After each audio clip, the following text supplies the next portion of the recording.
Welcome to the Golden Gems podcast. Today, we're taking a deep dive into Dave Chappelle, the Reconstruction satirist of the digital age, examining his roots in Black institutional power and his role in the American free speech debate.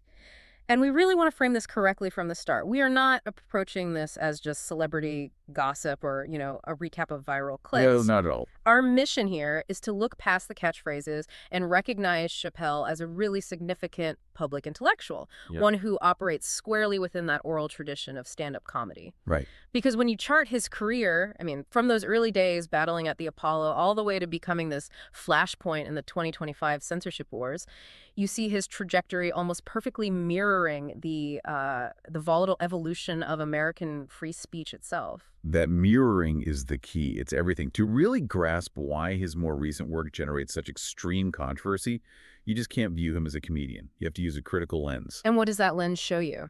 It shows that his philosophy, his whole comedic philosophy, is profoundly rooted in these two massive historical forces. First, the political struggles of the Reconstruction-era South. And second, the post-colonial African revolutionary politics of the 1960s. That history is the core of his dissent. Okay, so let's unpack that. Let's start with the genealogical foundation, because the source material presents his lineage as like a blueprint for Black institutional power. It's more than just a family tree. It absolutely is. You have to start with his great-great-grandfather, Robert John Palmer. Perfect. Palmer served in the South Carolina state legislature during Reconstruction. And you have to think about what that represents. This was a very, very short window right after the Civil War. A window where Black Americans had real political agency. Real agency, the right to vote, to hold office, to legislate. And that entire structure was then violently dismantled. Yeah. So Chappelle's family carries this institutional memory of power that was gained and then stolen. And that commitment to building institutions, it didn't stop there. It continued into the next generation. Right, with his great-grandfather, Bishop William D. Chappelle. A huge figure in the AME Church, the African Methodist Episcopal Church. Which was one of the few truly autonomous institutions that Black Americans had. The bishop was also president of Allen University. So you have a family that not only held political office, but understood the absolute importance of building and leading their own academic and religious institutions right through the heart of Jim Crow. So they learned to navigate this incredibly hostile territory by prioritizing self-sufficiency. Precisely. And that's the, let's say, the macro foundation. But the more immediate parental influences were just as crucial in forging his specific kind of skepticism. You mean his father, William David Chappelle III? Yes. A classical musician, dean of students at Antioch College, and a passionate activist. He even co-founded a group called HUMAN. I believe it was Help Us Make a Nation. So that's where the rigorous skepticism of authority comes from, that idea that an artist has a duty to the collective, a mandate almost. Exactly. And then you add his mother, Yvonne Seon, who brought in the global context. She was a scholar who had served in Patrice Lumumba's administration in the Congo. Wow, in the early 1960s, that's a moment of incredible turmoil. Intense turmoil. And that experience exposed a young Chappelle to the fragility of power structures outside the U.S. and the very real danger that comes with political dissent. So this duality becomes the crucible for his comedy. He's growing up between this sharp urban reality of D.C., studying at Duke Ellington, And the deeply progressive academic bubble of Yellow Springs, Ohio. which gives him this bicultural fluency, as the sources call it. It did. It allowed him to decode two completely different worlds. He could deconstruct white liberal pieties with the same precision he used on, say, internal problems within the Black community. He wasn't trapped in one lens. And that combination, that's the real foundation of his most controversial work later on. Which brings us right to 2003, the irrevocable shift that was Chappelle's show. A huge shift. We remember the catchphrases, I'm Rick James, all of that. But its historical weight is really its function as, well, weaponized satire. Aimed squarely at targets that were considered untouchable, especially within Black culture itself. And there's no clearer example of that than the R. Kelly sketches. None. The Piss on You sketches. Yeah. You have to remember the context here. This was years before Kelly faced any real legal reckoning. He was an industry titan. Protected by his success, by media silence, and by this code of silence in the community. A very powerful code that prioritized racial solidarity over moral truth. And Chappelle didn't just breach that code. He shredded it with devastating absurdity. Yeah. He wasn't just telling a joke. He was exposing an open secret. And he was prioritizing a moral truth that everyone else was actively avoiding. And the sources point out this wasn't just theoretical. He faced actual physical threats from Kelly's entourage in Chicago over it. Which just underscores that this was literally dangerous comedy. It had real-world risk. That moment really established his whole methodology, using satire to attack concentrated power, whether that power came from white media corporations or from revered, even feared, black cultural icons. Okay, so let's fast forward 2 years.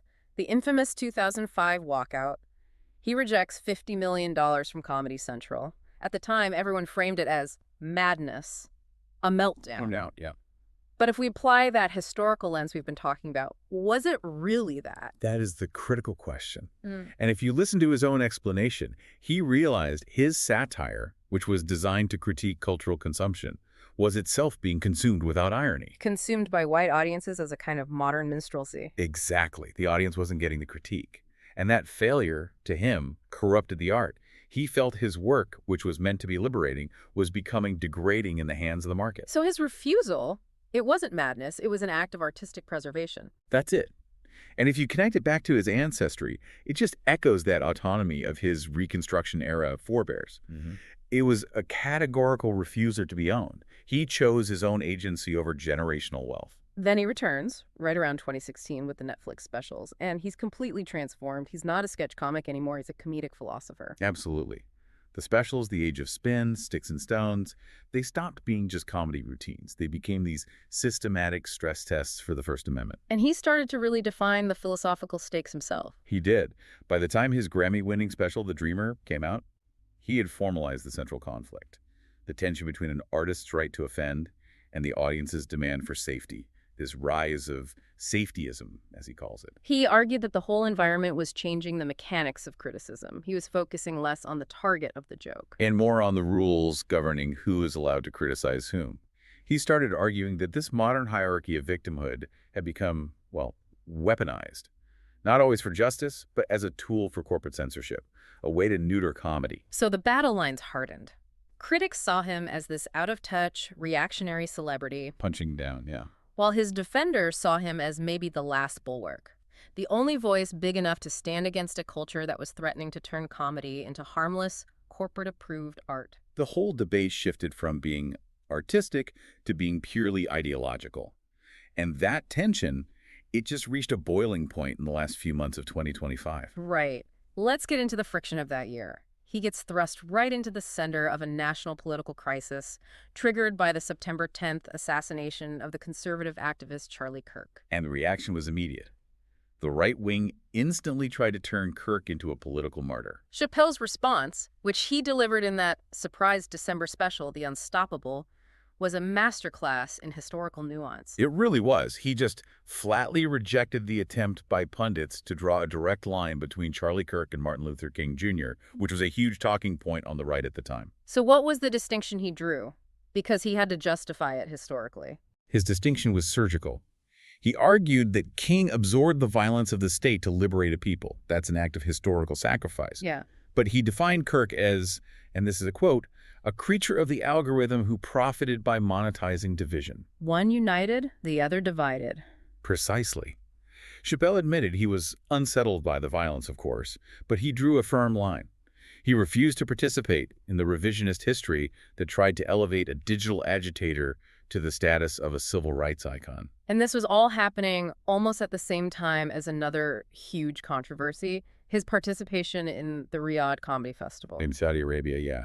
September 2025. Mm-hmm. And that immediately drew intense criticism about art washing the regime's abuses. But he used that stage in Riyadh to make his counter-argument, a really scathing critique of American hypocrisy and eroding free speech right here at home. He completely flipped the script. He basically argued that the threat to his speech was greater in Hollywood than it was in the Middle East. And he had a specific piece of evidence to back that up. He did.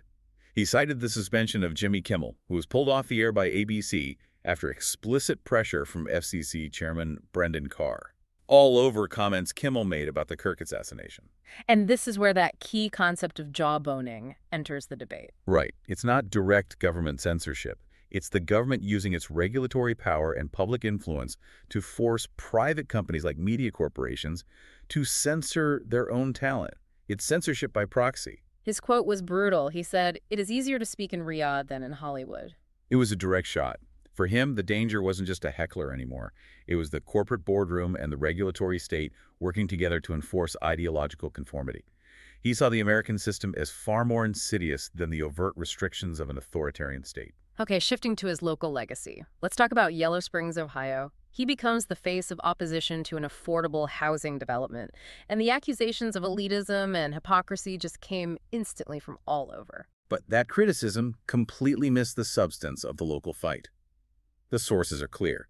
His opposition was about defending community sovereignty against what he called predatory development. So the argument wasn't against affordable housing itself. Not at all. It was that the developer was using the veneer of affordability to bypass local zoning laws without offering any real long-term structural benefits to the village. It was a fight for local control. And the power he leveraged to win that fight was immense. He threatened to pull all his local businesses, including his comedy club, Live from YS. It was a classic withdrawal of capital, Yeah. which is the only language that kind of corporate capital understands. He used his own institutional autonomy to defend his community's self-determination. So when you synthesize all of these battles, the fight for artistic ownership in 2005, rejecting political narratives in 2025, defending his own town, what emerges is this figure who is, I guess, a too-big-to-cancel institution? He operates completely outside the traditional leverage points of the industry.